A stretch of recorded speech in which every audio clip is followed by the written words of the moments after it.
Olá, meu amigo e minha amiga. Estamos de volta com mais um Portal do José.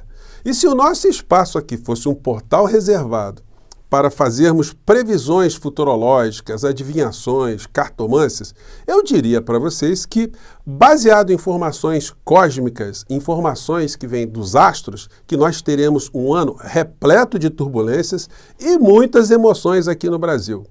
Mas como nós nos dedicamos a fazer análises baseados na economia, na política, nos atores que atuam sobre a nossa realidade, eu direi para vocês que teremos um ano com muitas emoções e muitas turbulências. A questão é, como é que nós iremos lidar com essas informações e com as nossas próprias emoções, né? Bom, eu vou trazer para vocês aqui uma série de informações de última hora e algumas análises também para ajudar a gente a entender para onde estão indo essas emoções, essas turbulências todas. Antes de mais nada, quero convidar você que está chegando nesse instante ao nosso portal e ainda não nos conhecia, para que você se inscreva aqui conosco, conheça também os nossos outros vídeos. Se você gostar, compartilhe, recomende, não se esqueça. Dê sempre seu joinha, mande sempre seu comentário, se puder, se inscreva aqui também no nosso clube de membros. Você que é muito bem-vindo e muito bem-vinda. Bom, gente, de vez em quando, né, aqui no nosso portal, alguém brinca comigo no chat falando assim, professor profeta, né? Não é fazer adivinhação, gente. Quando você tem uma série de situações aí, da realidade concreta, você está vendo alguns caminhos, algumas iniciativas, algumas situações que acontecem no legislativo, no judiciário, e, enfim, em várias áreas de influência na nossa realidade, dá para você cravar o que vai acontecer, né? Muita gente está assustada com algumas coisas que estão acontecendo de última hora aqui no Brasil, como, por exemplo, essa decisão inusitada aqui, que está mexendo com muitas emoções aqui no Brasil. Ministro do TSE anula condenação de Bolsonaro e Braga Neto. Decisão tem a ver com as comemorações de 7 de setembro. O ex-presidente segue inelegível até 2030, por mais 2 condenações. Essa matéria aqui, aliás, essa matéria de todos os jornais, se fossem mais precisas e honestas, eles diriam o seguinte: ministro bolsonarista do TSE anula a condenação de Bolsonaro e Braga Neto. Porque o Raul Araújo, esse ministro aqui, ele não deixa margem de dúvidas para que todo mundo perceba que qualquer que seja o argumento jurídico, qualquer que seja o crime que Bolsonaro tenha cometido, qualquer que tenha sido a aberração que a turma dele tenha cometido, que ele não vai ver absolutamente nada de irregular. Foi isso que nós vimos nos votos que ele proferiu ao longo das outras condenações de Bolsonaro. Agora, eu quero acalmar alguns coraçõezinhos, né, do pessoal da direita, que já está cheio de esperança, né, que essa situação do Bolsonaro poderia ser revertida no TSE. Não será revertida porque já transitou em julgado a decisão dentro do Tribunal Superior Eleitoral, uma condenação realizada pelos votos coletivos do colegiado, né, nessa redundância. Então, o ministro sozinho, ele não pode alterar essa realidade. Só quem poderia alterar remotamente essa situação seria o Supremo Tribunal Federal. Mas sequer os recursos foram admitidos para chegarem até o Supremo Tribunal Federal. Então, gente, tecnicamente, a inelegibilidade do Bolsonaro é irreversível. Não tem como reverter essa situação. E mais, né? Nós estamos aí às vésperas de outras condenações no campo criminal. Deixa eu tirar a foto da criatura aqui, né?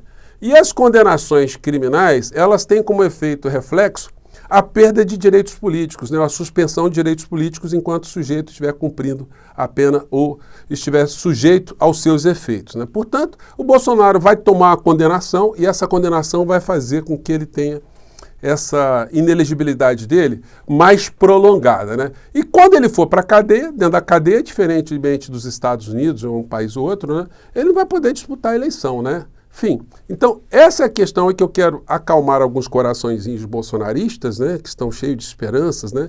Aliás, nem acalmar, né? É dizer para eles, olha, esqueçam isso aí que não vai dar não. E acalmar os corações, gente que está vendo essa situação de uma forma cataclismática, né? Tenho visto alguns amigos, agora o terreno está muito ruim, não sei o quê.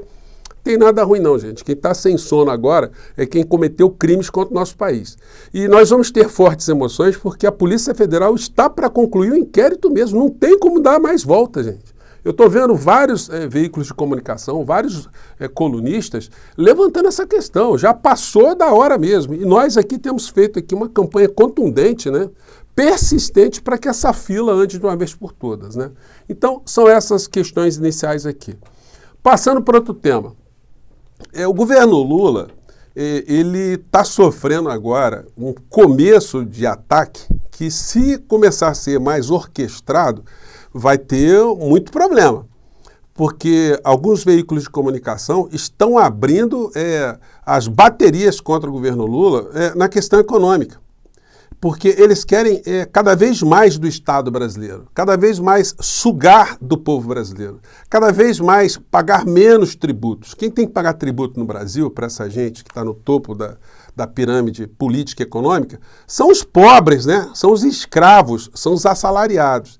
Então, qualquer tipo de tema na área econômica que vise dar o mínimo para o povo e fazer com que as elites econômicas tenham que ceder alguma coisa, é sempre objeto de muita histeria dessas criaturas, né? E os seus colunistas de plantão, enfim, pessoas que normalmente emergem, né, de classes populares, de classes médias, chegam nesses jornalões, eles fazem lá os papéis de intérpretes, né, desse pensamento dos donos, né, da Casa Grande, né?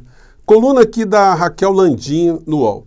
Dólar dispara e políticos dizem que Haddad não cai por medo do substituto. Gente, essa coisa é tão absurda. O Haddad está dialogando com essa gente toda, ele está trabalhando por um lado, trabalhando por outro. E o grande problema, quando você tem discussões relacionadas à economia, é a comunicação do governo com o povo. E aí eu volto a falar de novo, parece ser um assunto recorrente, né, da importância de se ter uma comunicação direta, de esclarecer-se o povo sobre uma série de questões, né? Eu tenho conversado com vários amigos que têm canais aqui na internet e é unânime que é fundamental que a comunicação no governo Lula tenha uma mudança para justamente se antecipar esse tipo de coluna, para se antecipar a ataques que começam a ficar cada vez mais contundentes desses veículos, né? A gente viu o Estadão ontem fazendo uma campanha gigantesca lá com o Thiago dos Reis, pegando o Thiago dos Reis como se fosse assim, o demônio da internet, né?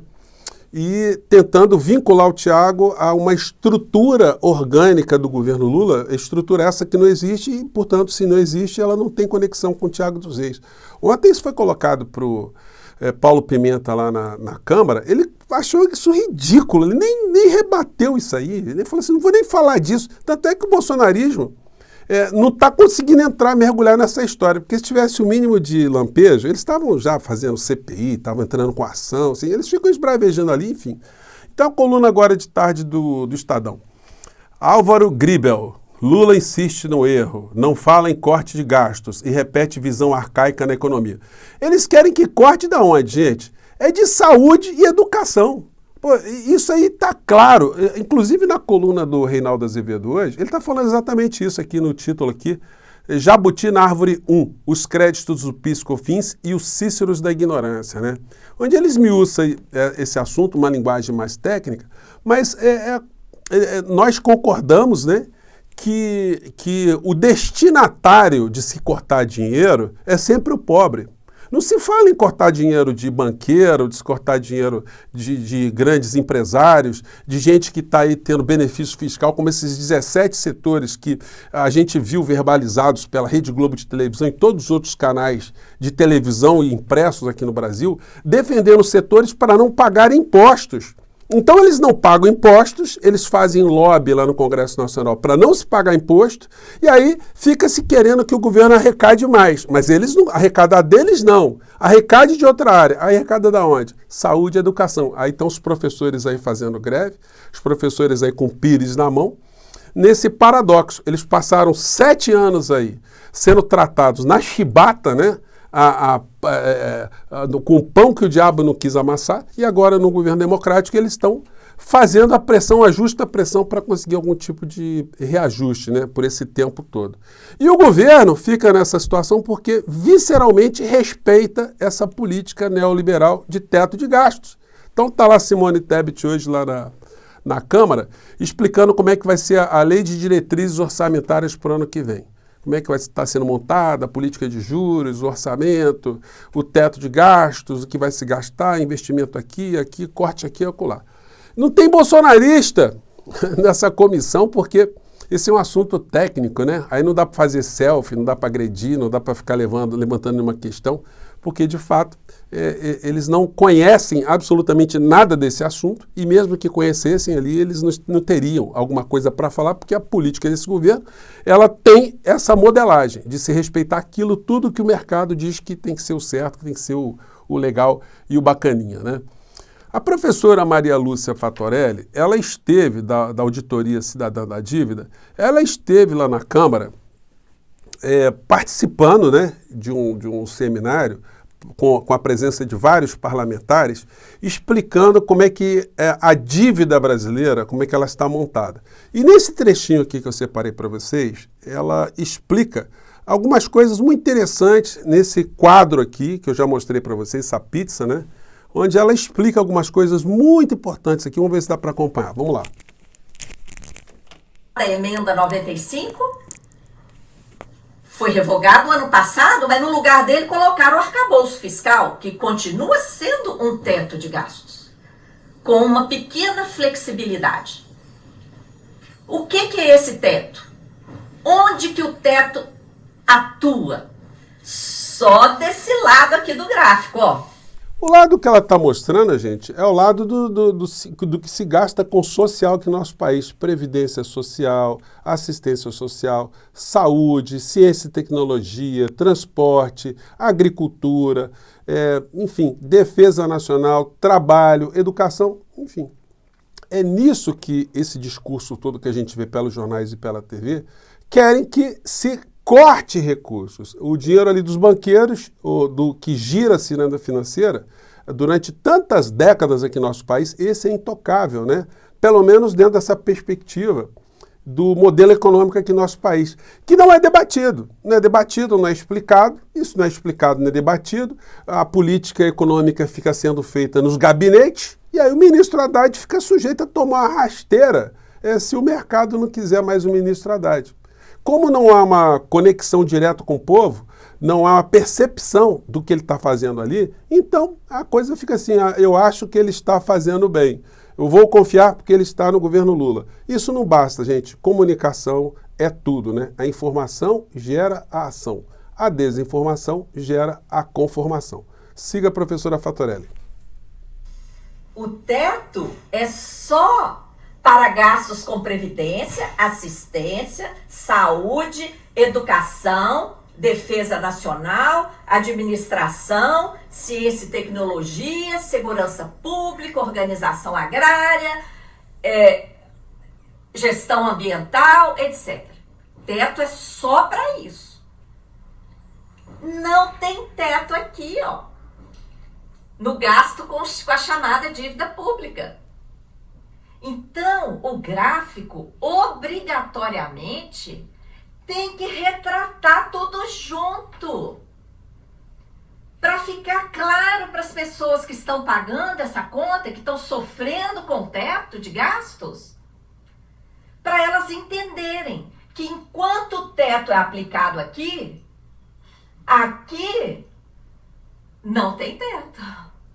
Pois é, gente. Isso é uma coisa assim que parece ser tão surreal que as pessoas não conseguem acreditar que acontece isso aqui no Brasil, porque o assunto não é tocado, é um tabu, né? Você não vai ver esse tipo de discussão da professora Maria Lúcia Fatorelli no Jornal Nacional, no Jornal da Globo, em lugar nenhum.